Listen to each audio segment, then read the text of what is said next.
Assalamualaikum warahmatullahi wabarakatuh. Saya Anggrini Evita Sofiani dan teman saya Muhammad Syaiful Anam. Di sini kami akan mempresentasikan makalah kami yang berjudul Ketahanan Nasional. Pengertian ketahanan nasional.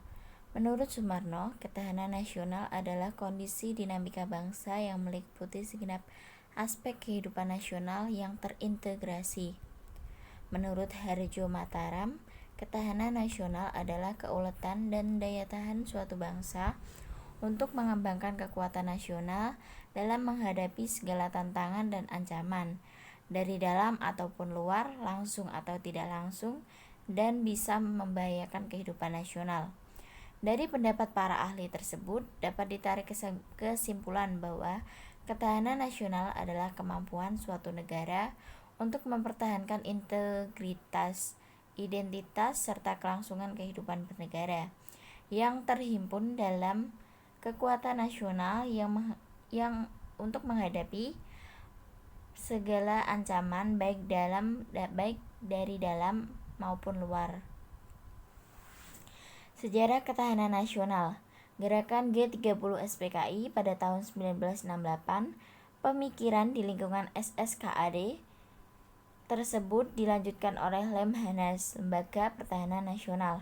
Selanjutnya ada kemajuan konseptual pemikiran Lemhanas tahun 1968 tersebut berupa ditemukannya unsur-unsur dari tata kehidupan nasional yang berupa ideologi, politik, ekonomi, sosial, dan militer. Pada tahun 1969, lahirlah istilah ketahanan nasional yang menjadi pertanda dari ditinggalkannya konsep kekuatan. Meskipun dalam ketahanan nasional sendiri terdapat konsep kekuatan, konsep ketahanan nasional waktu itu dirumuskan sebagai keuletan dan daya tahan suatu bangsa yang mengandung kemampuan mengembangkan kekuatan nasional yang ditunjukkan untuk menghadapi segala ancaman dan kekuatan yang membahayakan kelangsungan hidup negara dan bangsa Indonesia. Kata segala menunjukkan kesadaran akan spektrum ancaman yang lebih dari sekedar ancaman komunis atau pemberontakan. Unsur-unsur ketahanan nasional. Unsur-unsur ketahanan nasional di Indonesia dikenal dengan nama Astagatra, yang terdiri dari Trigatra dan Pancagatra. Trigatra adalah aspek ilmiah atau tangible yang terdiri atas penduduk, sumber daya alam, dan wilayah.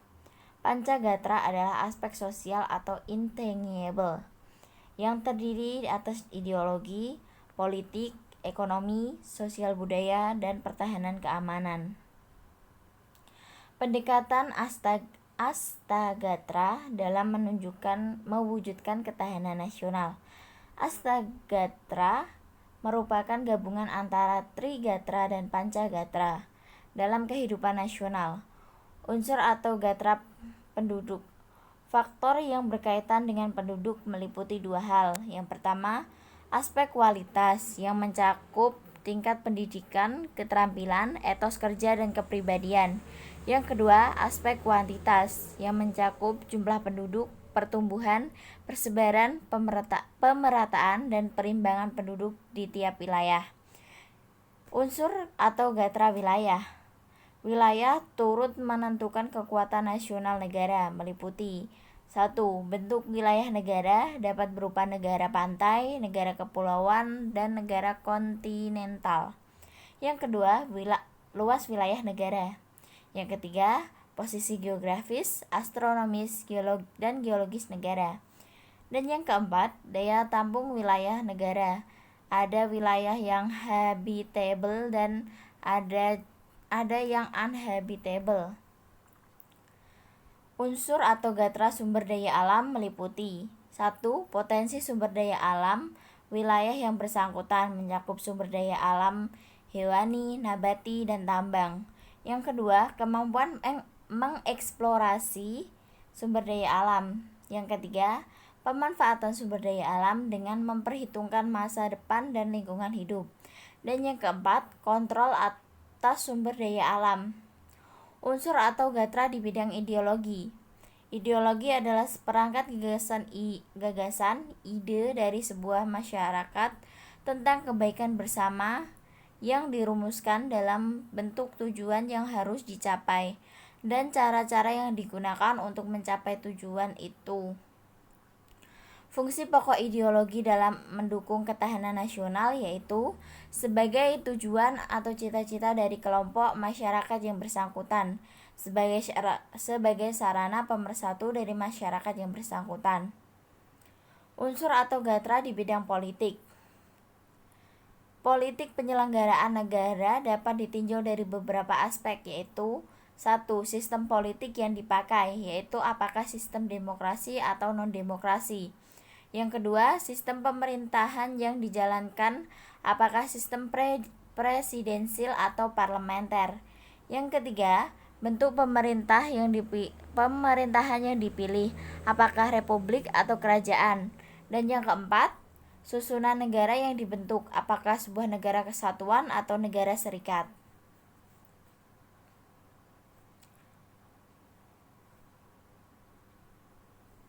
Unsur atau gatra di bidang ekonomi. Suatu negara dapat pula mengembangkan sistem ekonomi dianggap sebagai cerminan dari nilai ideologi bangsa yang bersangkutan. Unsur atau gatra di bidang sosial budaya. Unsur budaya di masyarakat juga menentukan kekuatan nasional suatu negara. Hal-hal yang dialami sebuah bangsa homogen tentu saja akan berbeda dengan yang dihadapi oleh bangsa heterogen dari segi sosial budaya masyarakatnya. Unsur atau gatra di bidang pertahanan keamanan. Ketahanan nasional Indonesia dikelola berdasarkan unsur astagatra yang meliputi unsur-unsur. Yang pertama geografis, yang kedua kekayaan alam, yang ketiga kependudukan, yang keempat ideologi, yang kelima politik, yang keenam ekonomi, yang ketujuh sosial budaya, dan yang kedelapan yaitu pertahanan keamanan. Pengaruh negatif globalisasi pada ketahanan nasional. Pengaruh negatif globalisasi terhadap nilai-nilai nasionalisme. Yang pertama, globalisasi mampu meyakinkan masyarakat Indonesia bahwa liberalisme dapat membawa kemajuan dan kemakmuran, sehingga tak menutup kemungkinan berubah arah dari ideologi Pancasila ke ideologi liberalisme. Jika hal tersebut terjadi, akibatnya rasa nasionalisme bangsa akan hilang. Dan yang kedua, dari globalisasi aspek ekonomi, hilangnya rasa cinta terhadap produk dalam negeri karena banyaknya produk luar negeri. Ketahanan nasional sangatlah penting dalam kehidupan berbangsa dan bernegara, karena ketahanan nasional merupakan kemampuan suatu bangsa dan negara untuk mempertahankan persatuan dan kesatuan bangsa guna dapat mencapai kesejahteraan bangsa dan melanjutkan pembangunan yang berkesinambungan. Peranan generasi muda dalam ketahanan nasional.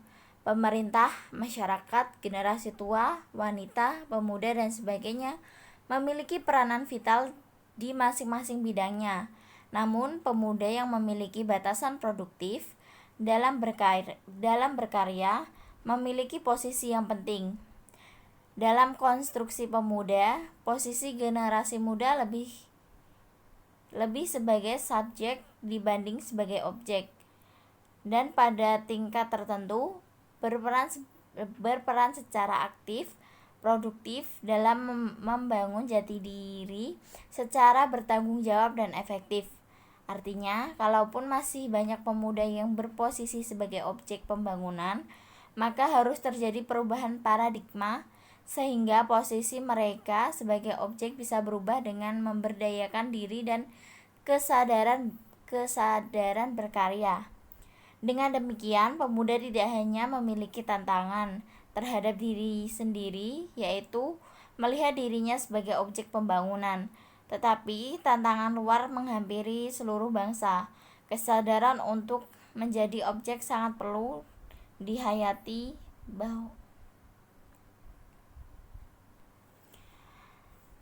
Sekian presentasi dari kami, kurang lebihnya kami mohon maaf. Wassalamualaikum warahmatullahi wabarakatuh.